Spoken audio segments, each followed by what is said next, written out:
Good morning, friends. I am Shane Desai, and actually today I'm a fresher, and I welcome all the seniors. I met a couple of seniors, and today I am supposed to deliver a book talk. So this is for the first time I'm delivering, and actually in this batch also this is for the first time we are going to have this kind of book talk.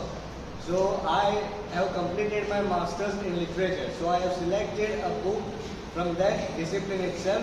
So I guess some people would find boring, but please bear with me. I will try my level best to make it amusing, and I will try my level best to not bore you at least, right? You will learn something, that is for sure.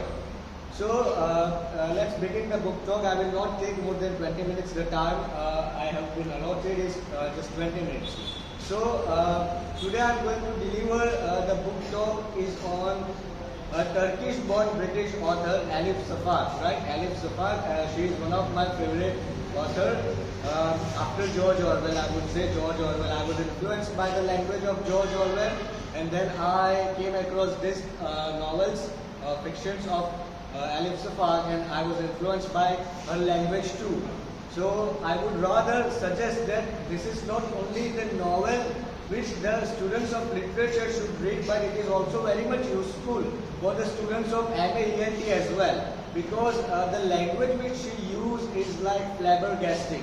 Believe me, the metaphors, the comparisons, and you will find, n numbers of metaphors, and you cannot imagine, like, this is what I am supposed to convey to someone, but in this manner I could put forward this thing in such a manner. So this influenced a lot on me, and I was regularly reading Elif Shafak, and I have selected the novel which is titled as The Island of the Missing Trees. So this is the novel, right? So yes, you can have a look. Right? Yes. Pass it on this on one row and this on this side, please.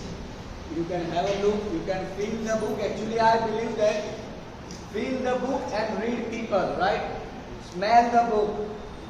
Feel the touch of the book. Right? And read people. How people like walk. Read how they walk, how they talk, how they act, how they behave. So read people. That is what I believe. So just when you are just having glimpses of this book, I would just bring I will just acquaint you with the author. Now, how many of you know this particular author, Elif Shafak? Yes, so most of them are familiar, right? Because you have studied this novel in your PG course. So yes, so Elif Shafak, as I earlier told, that she is an Elif Shafak. She is female. So she is a Turkish-born British writer. She is a novelist, essayist, public speaker. She is a political scientist and activist, and she is also a TED Talk speaker. TED Talk. If you are familiar with that, right? Famous celebrities go and give their speech. So she is also a TED Talk speaker. And she was born on 25th October 1971. So she is a living author right now, right? And she was born in Strasbourg, France. Strasbourg, France. That is her native place. And she was raised by her mother and maternal grandmother after the separation of her parents. So see, she is also grown up in a situation which we are also facing. Many of us could be facing certain situations like this. So she was raised by her mother and maternal grandmother after the separation of her parents. She says that, but see, how this, growing up in such atmosphere impacted on her life, impacted on her career, impacted on her this profession of a novelist, of a writer. So she says that growing up in a dysfunctional family, right? Dysfunctional family was difficult. Surely it is difficult. But that growing up in a non-patriarchal environment had a beneficial impact on her. Non-patriarchal environment. Now imagine, she later on shifted to Turkey, Istanbul, right? So Turkey is a conservative country. So there is a patriarchal country, male-dominated country. The male is having the upper hand on the society. So this environment has always impacted her in building her professional career. So she spent her teenage years living in Madrid. Now count in how many cities and states and countries she has lived. She spent her teenage years in Madrid, right? Jordan, Germany. Apart from this, she has also lived in Istanbul, Turkey, Boston and Arizona in USA. I guess 7 countries around the world before moving to UK, right? So basically, we can say that she has lived in various countries all over the globe, all over the world, and right now she is residing in London with her spouse and 2 children. With her spouse and 2 children since, I guess, 2013. Yes, she is residing in London, England, right? So at a longer extent, we can also say that because of this multiculturalism, because of his migrating to one country from another country, we can find this subject of diasporic view of all the cities and of all the countries in her works, right?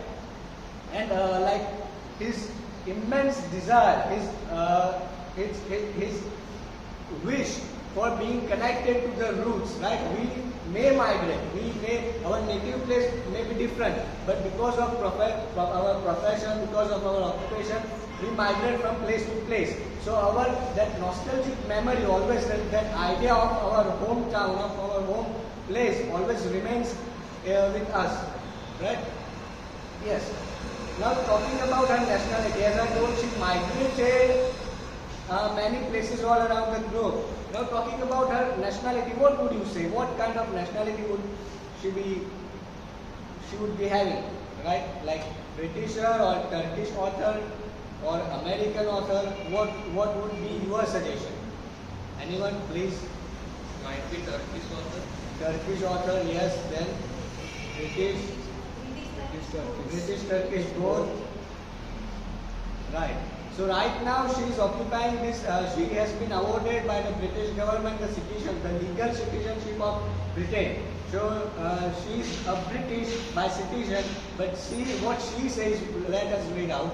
Talking about her nationality, she has a peculiar idea. Now what I found while reading her novels, she has a peculiar idea of the notion of nationality, and in one of her TED Talks, you can find her TED Talks in YouTube, right? In one of her TED Talks, she said, and I quote, I does not belong to one nationality and I am carrying Istanbul in my soul.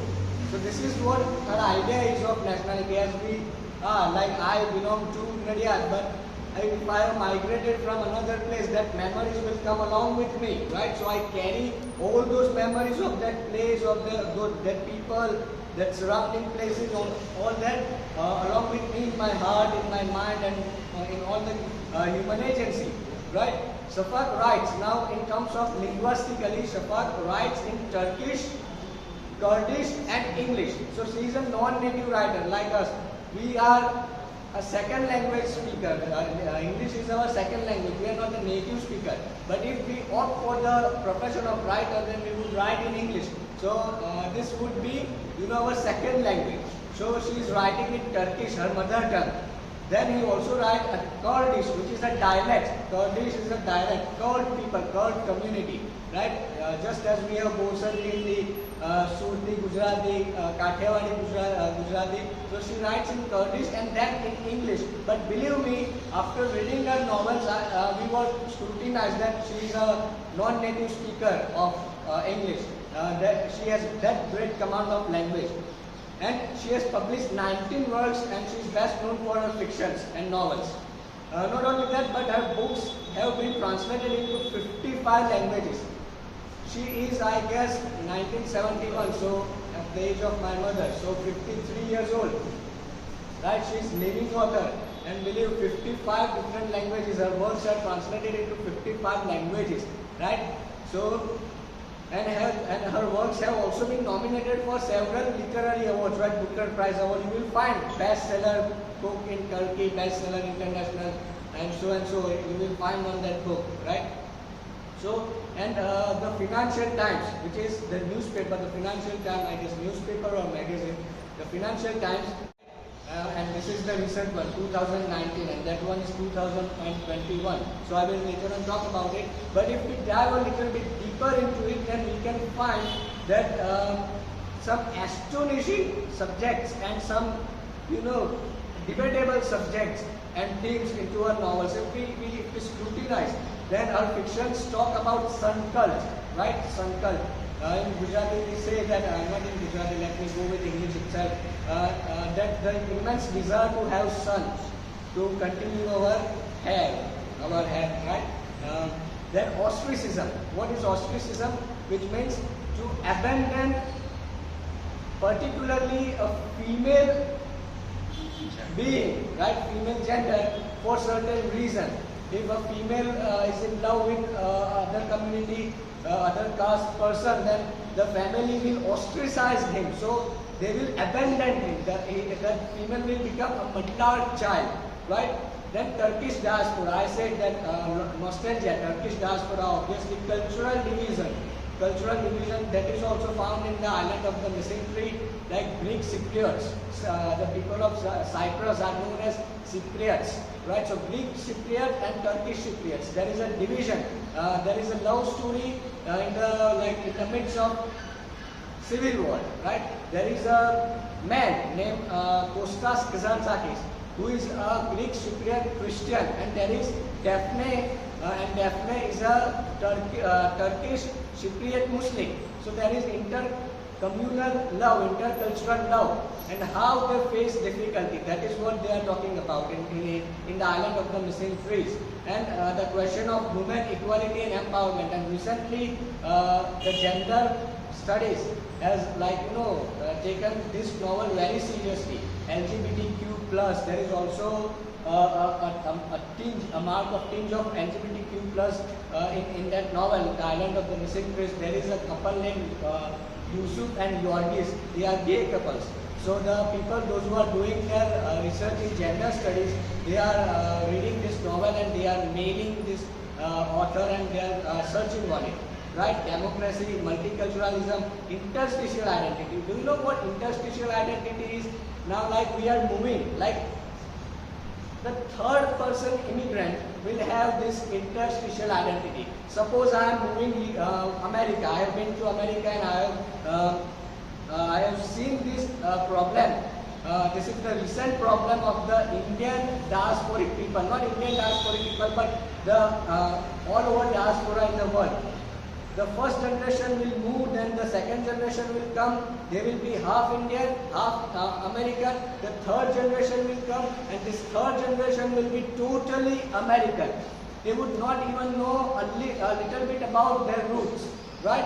So this is interstitial identity. Now what will you call them? Will you call them American or will you call them Indian? Right? So this is in between, right? Interstitial identity between not here or not there. In between. So interstitial identity, honor killing. This book talks about honor. Honor killing means to kill a female girl just because she has married to other caste or in other community. And more to be precise, if that girl is belonging from an Islamic or Abrahamic religion, right? And sexuality and so on. And so our major works are the gaze, right? The gaze, the Turkish title, which is originally written in Turkish. Our Turkish title is, if I could pronounce, Maharem, right? Maharem. In 1999, The Bastard of the Istanbul, The 40 Rules of Love, Honor. This is the book Honor. You can pass it on. You can have a look. And this Honor 2012, Three Daughters of Eve. Now I was supposed to read this, but the book has not yet been delivered to me. I have already ordered it. 10 minutes and 38 seconds, which is 2019. This is the book which she wrote while during the lockdown period. So you can also have that idea into that. So you can also have the look of this book, please. Right? And The Island of the Missing Trees, which you are looking, that is the latest one, right? To 2021. And apart from these are her fictions, these are her novels. Apart from this, her major works are prose, Black Milk. Prose, Black Milk is an essay. Now this, according to wrote when she was going through her postpartum depression. Postpartum depression is when you are post-pregnancy depression, the post-pregnancy problems, right? Then how to stay sane in the age of division, which was written in 2020. So all these words are emerged, out of this pandemic period. So we can have this scrutinizing, we can have filterization of pandemic, COVID-19 pandemic, of her pre-pandemic and post-pandemic works, right? And her famous TED talk, which she delivered one in 2009, I guess, and recently she delivered in 2017. That is the revolutionary power of diverse talk. And those who are feminists and they believe in culturalism and multiculturalism, gender studies, they could go and they should surely see this, watch this TED talk.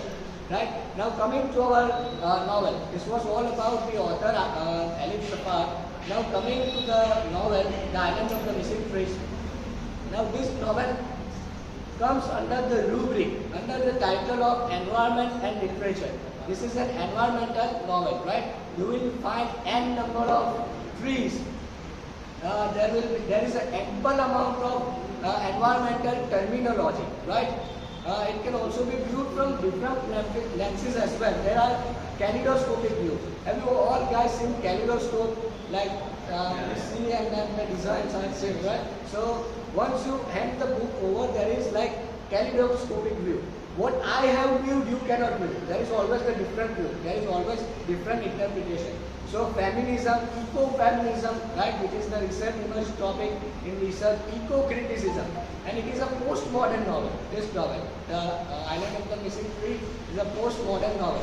The Elif Shafak's The Island of the Missing Trees, her 12th novel, which precisely focuses upon the environment, right, and the fig trees of Cyprus and heavy destruction caused upon the environment, ecosystem, and the trees, particularly the fig trees of the Butterfly Island of Cyprus due to civil war and partition. Now this Cyprus, the island of Cyprus was famous for fig trees. There were too much of fig trees. Even we do not find the trees. Right now the season of Gourd is going on. So the fig comes. Though our area, Charotar, there are many farmers who grow figs, but mostly the figs are imported from Cyprus. And before 20 years, this island was having ample amount of figs, and it was famous for fig trees. But because of this civil war and partition, Cyprus was divided into two parts, the northern side and eastern side. So Greeks, Christians should live here and Muslims should live here. So because of civil war that took place, and because of this human activity, the non-human agency had to suffer. All the, these fig trees were destroyed. Apart from this, what I found out, this is my research, the novel majorly emphasizes on the element of memory. Right? Memory studies is a recently emerged term. So memory not only in terms of humanly nostalgic memory, but also it presents a wide philosophical spectrum of arboreal memory. Arboreal memory, the word arboreal means something which is related to environment or something which is related to trees particularly. Right? Transgenerational memory, which is passing on generation to generation. Cyclical memory. Now cyclical memory is once again an environmental term. If you cut a branch of a tree or a trunk of a tree, you will find circles.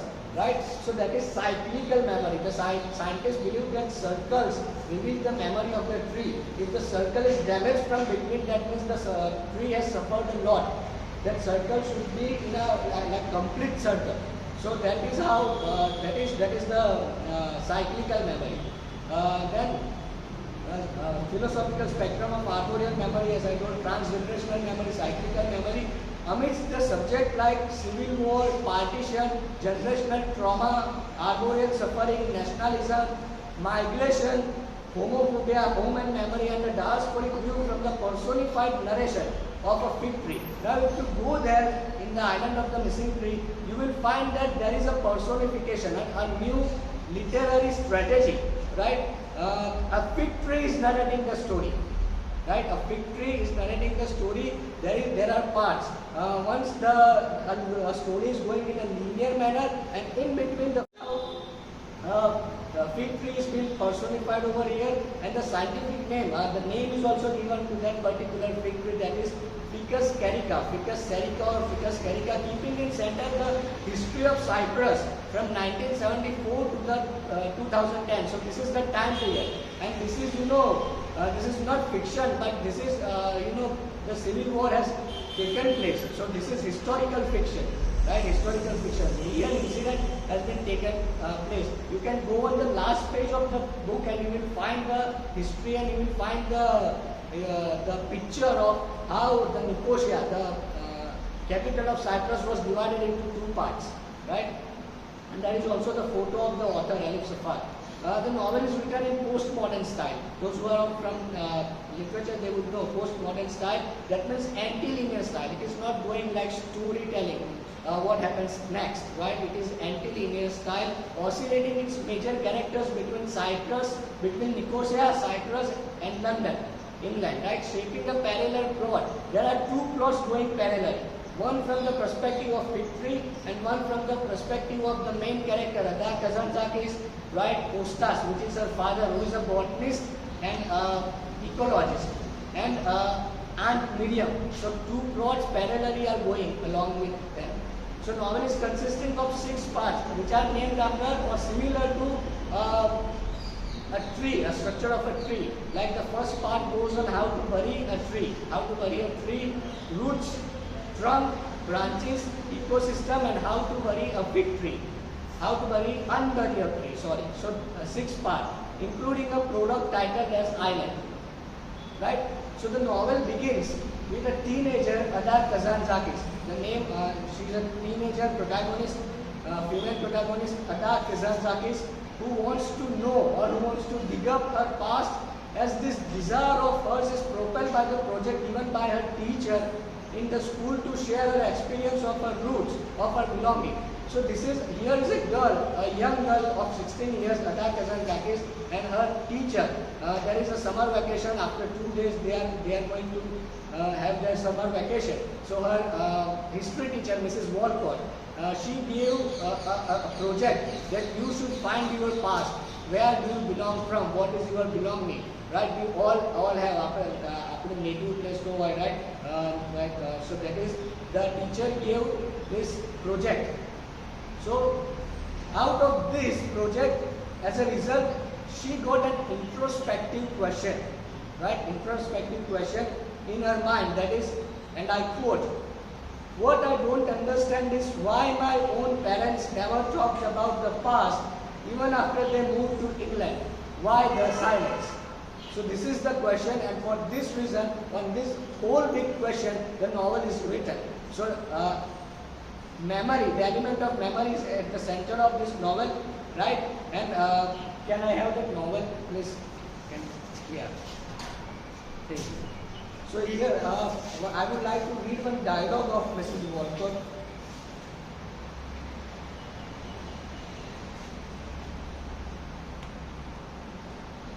Yeah. So this is also a question which relates here from it. Without understanding our past, how can we hope to shape our future? So, right? And Karl Marx has also said that if you want to destroy a democracy of a nation, then don't share their past, don't share their history with them. They would be totally blank. They would not. If you are detached from your past, you will not know. You will not go into a better future, because past is something which will lead you to a better future. The mistakes which you committed in the past can be, improved, improvised in the present, and you could lead a better life in future. So that is what the whole idea is on that question. So that is the thing. Yes, there is also the central concept of human versus non-human love. This father of Ada Kazantzakis, he falls in love with the tree, this fig tree, right? And he takes a tender care of this fig tree, and she treats her like her wife, right? This tree becomes her wife. Only towards the end of the novel, the author reveals by giving a philosophical turn. Now here there is this is also psychological novel as well as philosophical novel, and this gives a philosophical turn by portraying that the tree, this fig tree, right? 24 carats 4 carat gold, which is 7 carat diamond, ring diamond, which has been being gifted by Dr. Jill Biden to Narendra Modi. So how this word carat came into existence? So Shafak has described in this novel that this carat word has came from environment. There is a tree called carob tree, right? Carob tree. Imli tree, have you seen? It is similar to imli tree. And when that carob tree, the fruit comes, the fruit is also similar like imli. And when the seeds, they dry up, then all the seeds are, of same shape and size. So they used to, in older times, they used to, measure the gold with the help of these carob seeds. So from carob they became carat. 24 carob seeds mean 24 carob seeds, 24 carat. And then it became pure. That purity comes, then it became, so that is how it came. So culture, this is how also we can come to know. She talks about, she gives this kind of examples as well. Right? So like I will end this talk by keeping or posing from 3 questions in front of you. You can go and, if you are interested, if I have touched you this novel, this author or this novel, if is in your interest of reading, then ponder upon these questions. That is memory a curse or a blessing? Right? આપણે બધું જ યાદ રહે, બધું જ ભૂલી જાય, આપણે ઇઝીલી કહીએ ભૂલી જા. આપણે ટ્યુશન લેતા હોય ભાઈ યાદ નહીં રહેતું, યાદ રાખને એક્ઝામમાં લખવાનું. So is a memory a curse or a blessing? Second one, who gave the upper hand to humans on nature and environment? જય મન ફાવે તો રોડ કાપીને રોડ બનાવી દેવાના, ડુંગર બોમ્બ ફોડીને ટનલ બનાવી દેવાની. Who gave this upper hand? Right? Can a human fall in love with a tree and expect and accept of being loved back? Is there a possibility of love between human and non-human? So think upon that question. And I thank you all. I thank you H.M. Patel, especially Principal, our Dr. Mahir Parmar sir, to give me this opportunity to deliver the TED talk. And this was my first TED talk. And thank you for bearing me almost for half an hour. I guess I have taken too long. So yes, that's it. I end my talk over here. And thank you for listening me. Thank you.